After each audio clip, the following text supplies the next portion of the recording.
Okay, so it's 2:00 or a little bit after 2:03, but I do see we have a quorum present. So I will call the meeting to order. And I've noticed lately some committees are doing a roll call at the beginning of the meeting. So I think that's a good practice. And so I'd like to start that. I think if people could just announce themselves and I guess I'll go in order of who I see on my screen and just ask you to, indicate that you are present. So John Arena. Yes. Meryl Schwartz. Yes. Steve Dukran. Present. Aaron McCloskey. Present. Bill Posner. I'm here. Wandering in the desert, but still made it here for us. Thank you. And Kate Hodges. Here. And I see our select board liaison, Jana Hotchkiss, is already here. And we also have a couple of members of the Hello. Okay, so our first agenda item is to approve the minutes. Aaron distributed those. Does anybody have any comments, questions, edits? If not, I'll entertain a motion to approve the minutes. Need a motion to approve the minutes dated October 2020. Second. Okay, so any further discussion on the minutes? Okay, so I'll do a roll call vote. John? Yes. Meryl? Yes. Steve? Yes. Aaron? Yes. Phil? Yes. Kate? Yes. And myself, Stephen Crane, yes. And I should have mentioned at the roll, Wally Johnson did reach out to me and said he was not going to be able to make it today a couple of days ago. So his absence has been excused. All right, so minutes are done. Next item is, so I had reviewed the MBTA process and proposed service changes. One of the things that I was going to do was share the screen and call up the map and look at the changes. If everybody's had a chance to review that, there's not tons of information there, especially when you look at the Concord line. It really is just reduced service to the commuter rail line. What I'd prefer to do instead is this is directly related to that plan, the Forging Ahead plan. Subsequent to that agenda item being developed, we did receive a draft letter from the Commuter Rail Communities Coalition. Sarah Stanton, who's the manager in our neighboring Bedford, is a co-chair of that. And so they have a draft letter that they're inviting communities to sign on to the MBTA, asking that they do not make the service changes. And so I wanted to, under the same agenda item regarding the MBTA service changes, maybe introduce this letter as a topic of conversation and kind of review it and see if we're comfortable adding our name to the letter. So I'll open the floor to has everyone had a chance to see it, or should I share my screen? Seen it. I've seen it. All right, so let's discuss. Have do people generally support the notion, or are people more along the lines of, the MBTA is really struggling, they do need to make, service reduction someplace? Yeah, that's what I got out of that. Like as a business, that's what they're looking at. Mhm. Some cuts.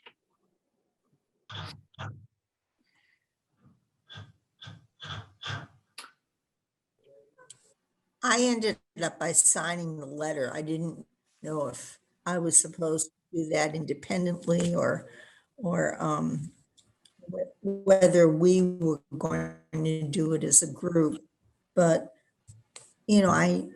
I think service, it really, it's a big problem, even though I've watched the trains go through West Concord and there are so few people. I understand that they're hurting, but on the other hand, it limits accessibility for everybody. Yeah, sorry, go ahead, Kate. No, I was just saying, it's a little counterintuitive for the town for us to sign on to something when, I would just be a little bit concerned about what that does for our sustainability goals, because of course we're trying to encourage people to use alternate forms of transportation, Right. i.e. the train, and then, kind of being supportive of them cutting back is sort of the opposite of being able to do that. So we just, I think, need to be careful about how we frame that. Well, they're asking us to express our strong opposition to the service cuts. And so your point is spot on, which would then speak to actually signing on to the letter. It's a tough one. Right. I'm sorry. So I would just like us to sort of reference not only, everything else that comes with that, but also, to say that even the state of Massachusetts is, signed on to try to have more green initiatives. So you can't have both. I don't even think they referenced that, but they should have. That's an excellent. That was the one thing I saw lacking. Yeah, no, for sure. So I think, Meryl, to answer your question, the idea here today was to get feedback from the committee, and if there was consensus that we supported this coalition's efforts to oppose the service cuts, then I would go online and sign on as town manager, which I think is what they're looking for, is kind of municipal leaders. And I just, it seems like it's a no-brainer to me. I think one of the things that, for Concord, just based on, certainly one of our focal points is the parking lot at Crosby's, because that's a lease arrangement for those spaces. And we know anecdotally they're not really being used. And I think people in Concord who would normally be commuter rail riders, and this is a sweeping generalization, but I think by and large people have the capacity to work from home. They have the technological or otherwise means to do telework, or they are able to drive themselves in with the reduced traffic. And so but there are, I'm sure, Concordians that have mobility issues that rely on public transportation. I know we have some employees that fit that category, but I don't think the message can be, well, we can deal with the service cuts, but don't do it to other people who are more vulnerable to the cuts than we are. I think we need to stand with our fellow communities. So, Jane? And I realize I'm a liaison to this group, not a member, but I did want to mention two things. One, that a fellow select board member had updated me on a number of articles that have been published indicating that the MBTA is actually softening on service cuts. Mm-hmm. There was something in, I believe it was the State House News Service on the 7th. So in other words, I think that the response has been not positive, and I think they understand that. I also would say that in the 5 years of my select board term so far, I've never seen our service improve. In other words, so if we agreed to service cuts, I cannot imagine how much effort it would take later on to get back to to where we are now. I mean, we're still trying to get the disability service levels at our train stations. So it's not that I don't have empathy, but I'm not overwhelmed by the quality of the service that Concord receives or the Fitchburg line receives, given how important, as I think Kate acknowledged, and I think I haven't seen the letter, so I don't know what it says. But It does. Go ahead. Yeah, so the letter does reference greenhouse gas emissions, but only as a kind of a small part of it, where you would think it would be a larger component of it. So no, I guess and I don't know if Phil, you haven't weighed in, or Steve, but I would certainly entertain a motion to recommend that the town manager sign on to the letter. Yeah, so Stephen, we don't know if the MBTA solicited these letters, but a coalition wants to do this. It does state clearly, if we sign on, what the town's position is. So if there's a choice, say there are other communities who are not expressing, disagreement with cut in service, at least we know those towns in the coalition. If the MBTA had a choice, maybe it'll weigh based on the interest shown. Yeah, I think that certainly the stories that I've seen that Jane was referencing them as well. They have heard the message and they've kicked the can down the road already a couple of times. I did speak with Sarah Stanton in Bedford, and she did say that the response rate or the affirmation rate of community signing on the letter was high, and that there was widespread opposition to the service cuts. So, like I said, I feel comfortable doing it, but I wanted to just bring it here to the committee and get your recommendation.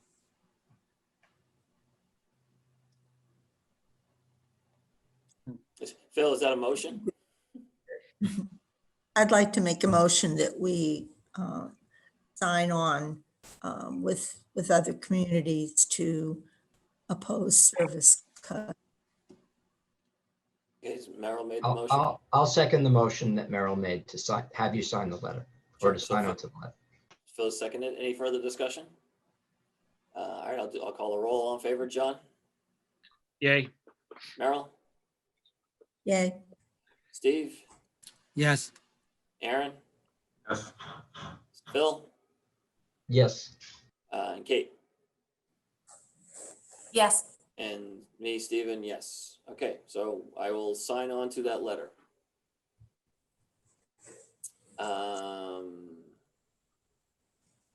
So then there was this one I will share my screen with. I just have to get back to I have to find the message to do that. But the Metropolitan Area Planning Commission has a program called Landline. And it really is a pretty broad look at trails and how they're used. And they do have a pretty kind of neat interactive map.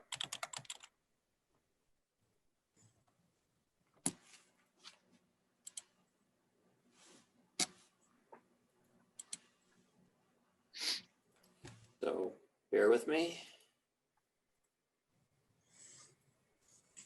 Okay, so this is their website, and I'm only going to spend a couple of minutes on this because it's really just an FYI for people to see that they have a vision plan for this, but the part that I think is really illustrative is the network plan, where you can see all of the trails around. And they connect to, sorry, this is not the one. This is not the sheet page I wanted. They have foot trails, and then they've got the walking and cycling maps, and you can, I think you can sort by community. Yeah.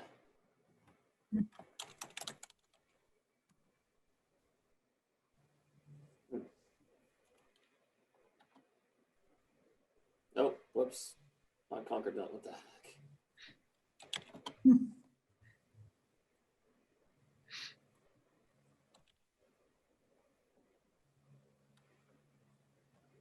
Weird. Sorry, guys. That was a fun trip, huh? All right, we got a call last week from Concord, Carolina, waiting for their bus. Wonder why he didn't come. Oh, Marcia's here. Okay, so then one of the things I want to show you, so here's Concord. You can toggle, unimproved paths. So if you wanted to look at protected bike lanes, of which we know there aren't that many here, if any, other than the bike trail. And then you get natural foot. So I found this interactive map to be illustrative, and I think could help the committee in its planning processes in the future. They do have, like I said, they have a list of the trails, and as mentioned, they do have a vision plan that I would encourage people to go take a look at. This issue is something, I'm gonna stop my sharing. So if people have the time, I would go check that out and do a deeper dive than I just presented.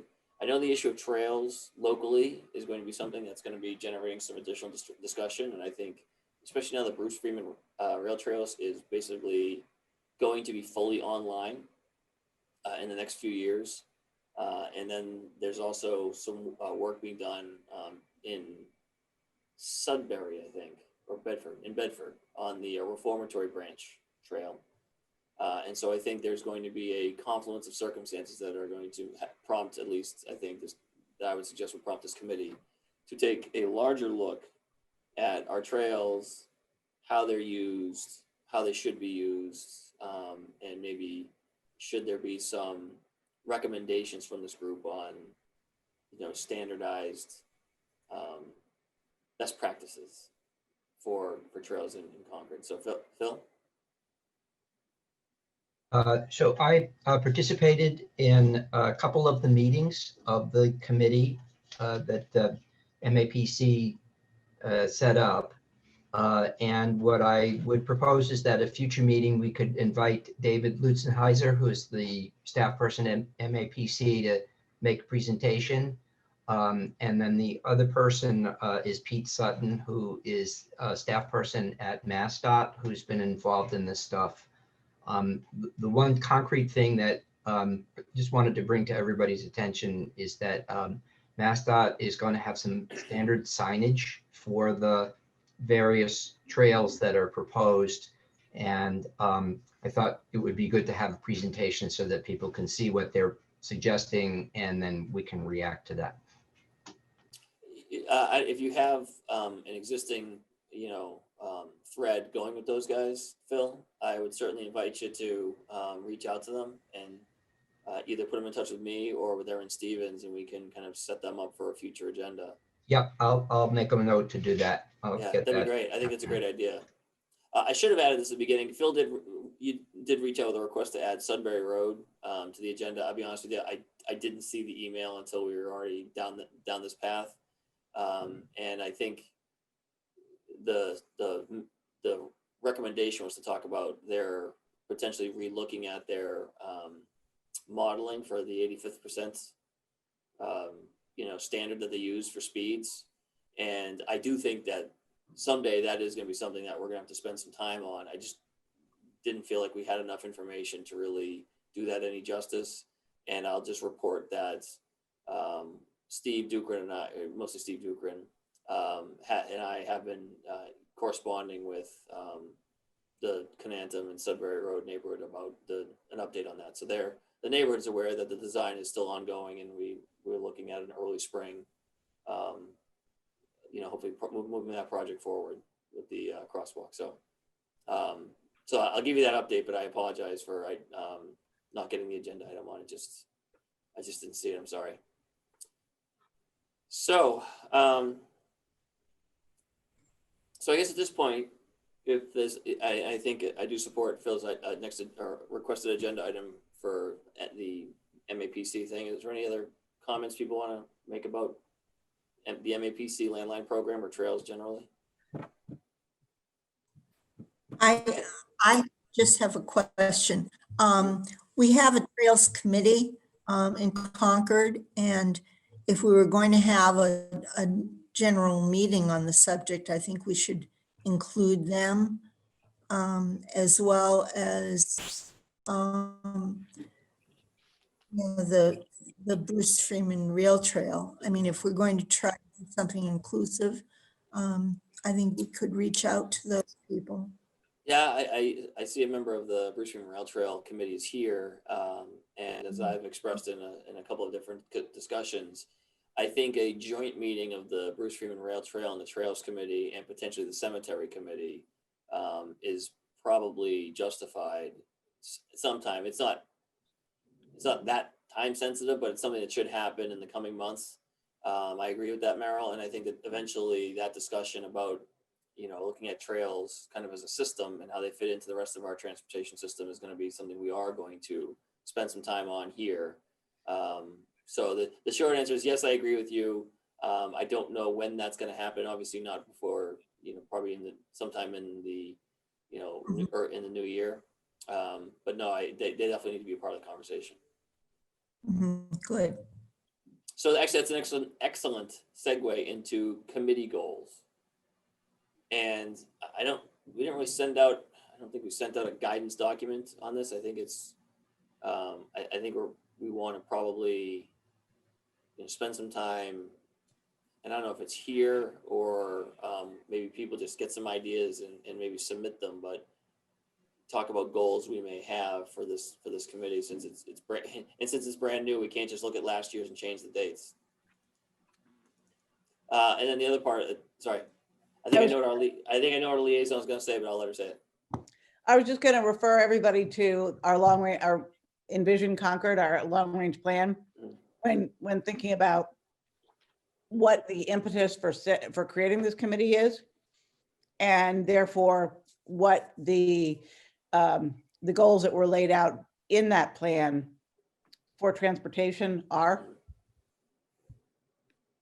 So, yes, 100%. The Envision Concord is the jumping off point. I think the select board also has adopted annual goals. Jane, I don't know if off the top of my head, I'm not sure if there's a specific transportation one in the select board's goal for this year that would be a low hanging piece of fruit, but I know it does reference Envision Concord. Well, I think having a first, setting up the committee and tackling a larger transportation planning process that involved, as is already organically happening, the trails portion of our transportation system is going to naturally bring in the Trails Committee, the Cemetery Committee, and no doubt others, the NRC perhaps. Each segment of the transportation system is probably going to overlap with other both committees and staff driven projects. And that was really, the difficult part about transportation itself is it's a hydra. It feeds into every other section of Concord's activities, and it is required to be, we have to think about our long-term sustainability, economic vitality, and character. The hallmark 3 points of our vision, the community's vision for itself. Those need to be the backbone of how we plan for transportation going forward. It's not as simple, not that this is simple, as having a housing production plan, because we don't have history to reference, nor do we have a stock.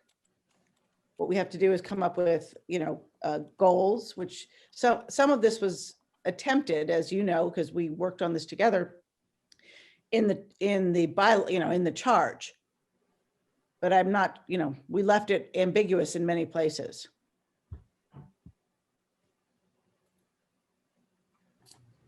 Yes, I am actually just looking at that. I'll share my screen again. For reference, this is the section 4 but section 4.5 is mobility and transportation. Everybody knows what that is. And so there's a lot of it. If you haven't familiarized yourself with this, I would encourage you to do so. It's a pretty approachable. I think the brilliance of the document is that it's approachable and reads easily. I think maybe one of the things that in reviewing this somewhat recently, one of the things that occurred to me was how has the pandemic impacted this vision, and is it something that the impact of the pandemic is significant enough where we may need to revisit some of those, conclusions, goals, objectives? The answer may end up being no, we don't, but I think it's worth probably taking a peek anyway. And so I think when we send out the next agenda, we'll include the link to this. I'll send that to Aaron.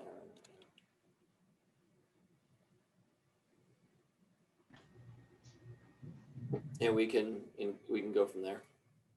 Any thoughts on the Envision Concord, or as a part of informing the goals?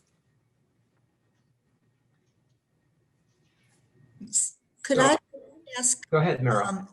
where can I get a hard copy of that? Is it of the Envision Concord? I'd love to have a hard copy. I think Marcia's about to tell us. Meryl, I can deliver one to you, or you can come pick one up at 141 Kais Road. We can leave it out for you to pick up. Our offices are not open, but I'm happy to put it in a package and with your name on it here, or I can drop it off for you. Oh, if you could drop it off, it'd be great. I'd really appreciate that. Okay, I'll need your address at some point in time. Will do. 1471 Main Street.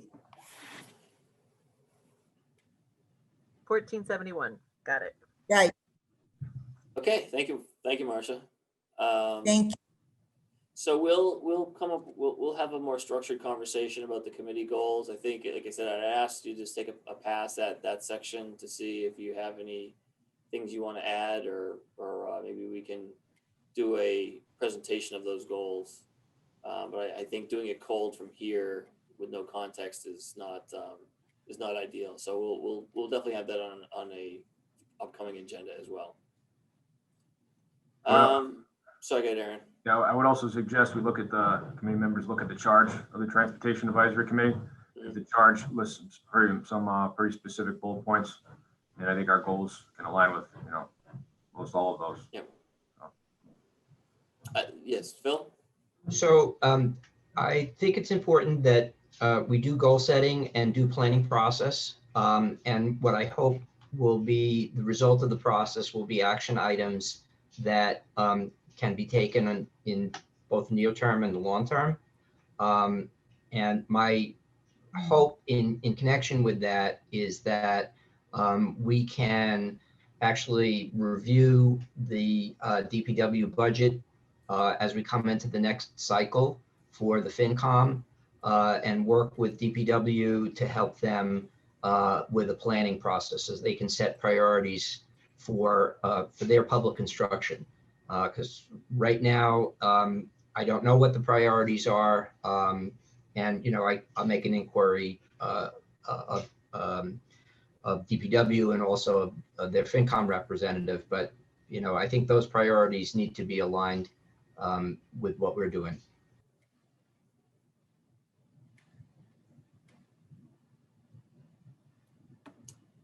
I don't know that budget review is within the scope of our charge. I think that's a little more down in the weeds than I think it was intended.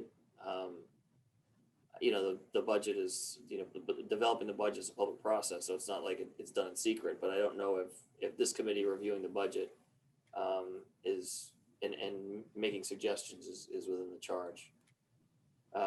Stephen, can I just say, like, historically too, we've had lots of other committees. The PEG committee comes to mind that that the town has been pretty clear that the budgeting process is sort of for the administrative function. But what we have said is if there's, a commitment from whatever the group is to submit something for consideration during the budget process, that's one thing. But as far as review and whatnot, that's between the department head, the manager, and then ultimately finance committee and select board. Yeah, the goal setting process that we go through will just by having the conversation inform our prioritization when it comes to developing the budget. So I don't think that there is a direct connect between having that discussion and looking at what are the transportation priorities of the town and the development of the budget. But Kate's right. That's not really the role of this committee. And the committee is an advisory committee.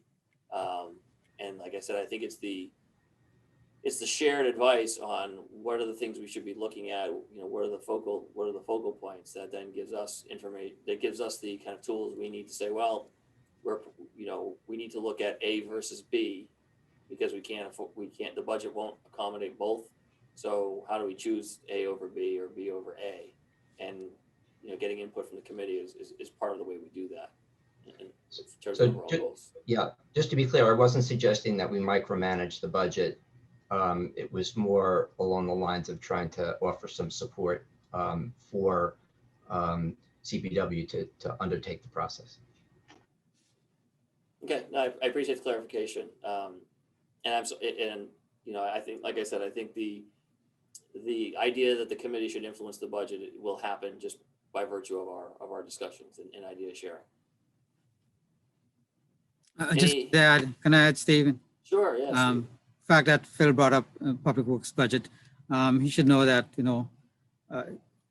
Public Works budget as it is, even though it's called capital improvements, it's really a budget for maintaining existing infrastructure.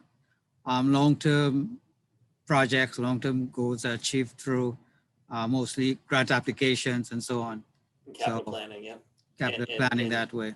And the tip is a big, for the larger scale projects, it would be the transportation improvement plan that gets managed by MAPC.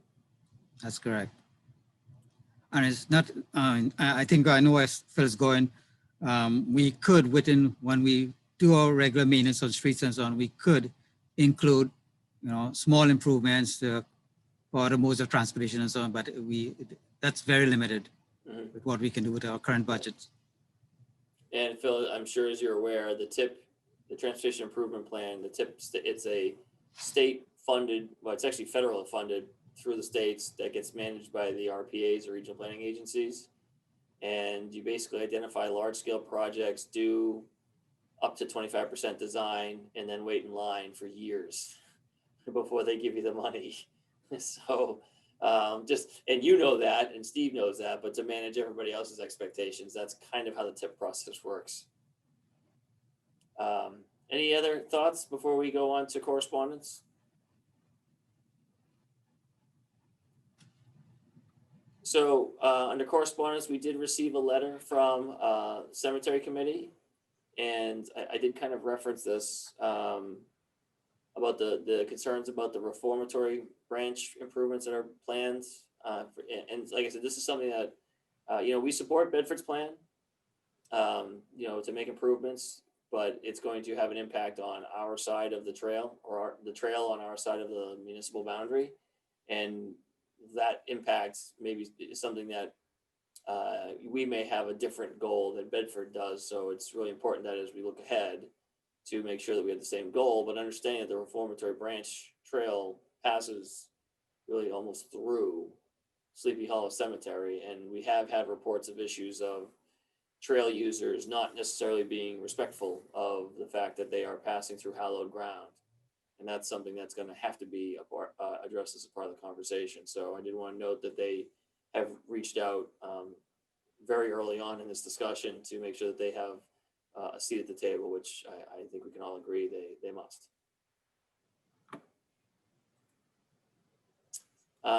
Any liaison observer comments, Jane?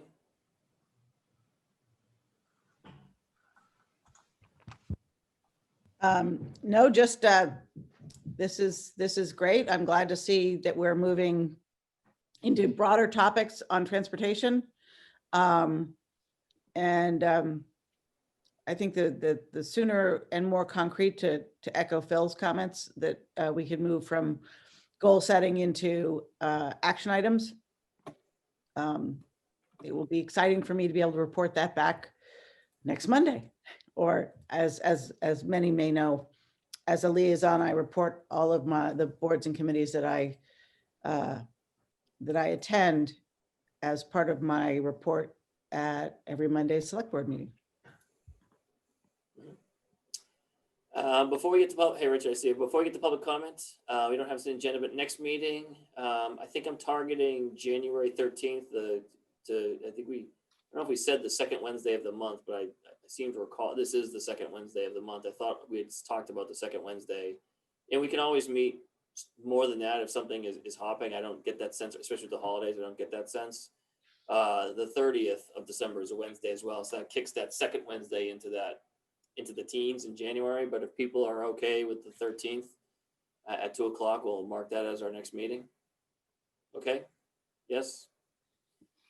All right, so public comments. Richard.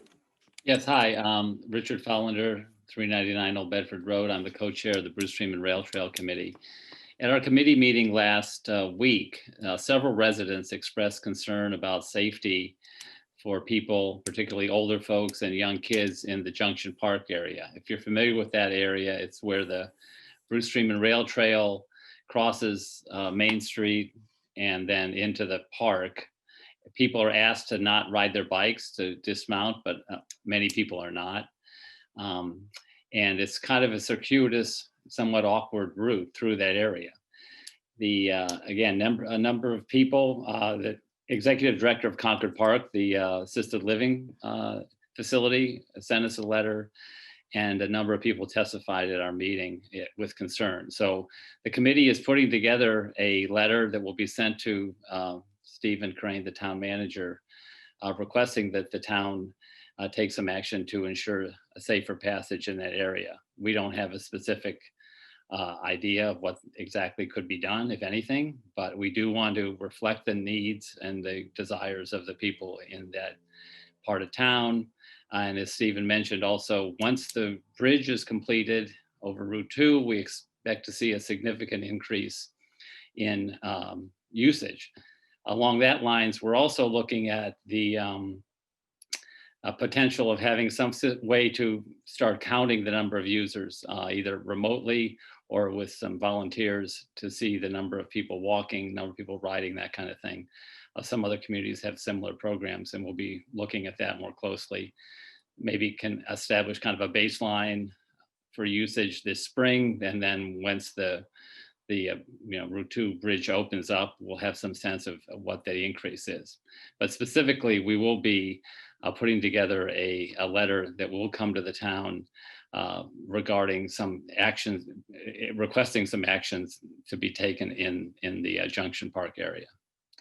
And at the meeting, it was specifically suggested that I bring this to this committee, which I have done.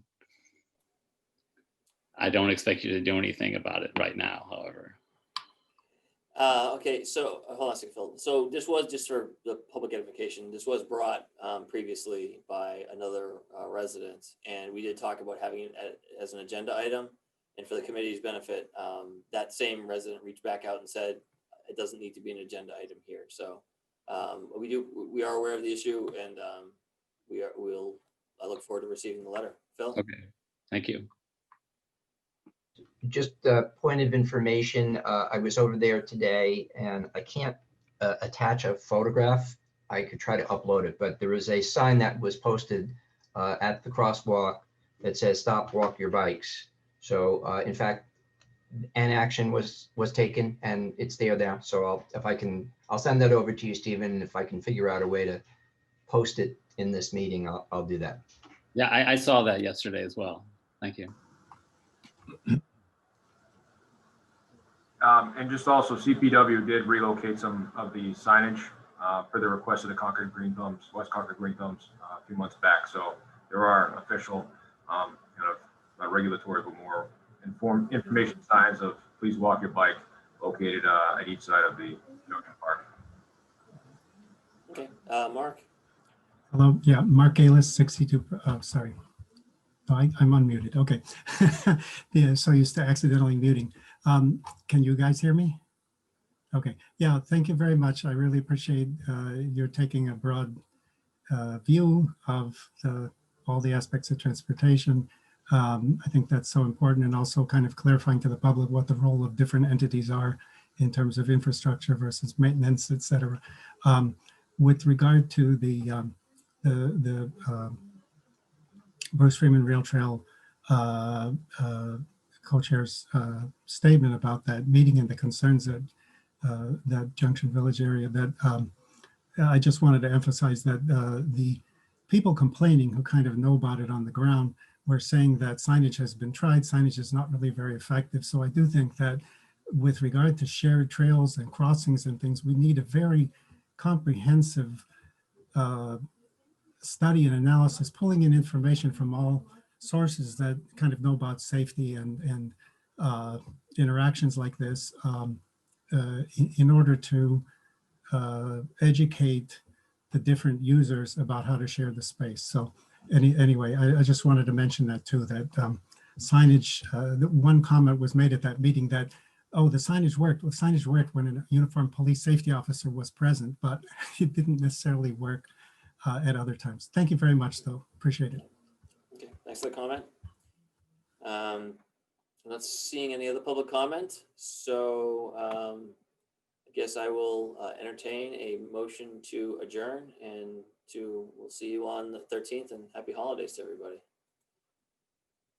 So is there a motion? Motion to adjourn. Second.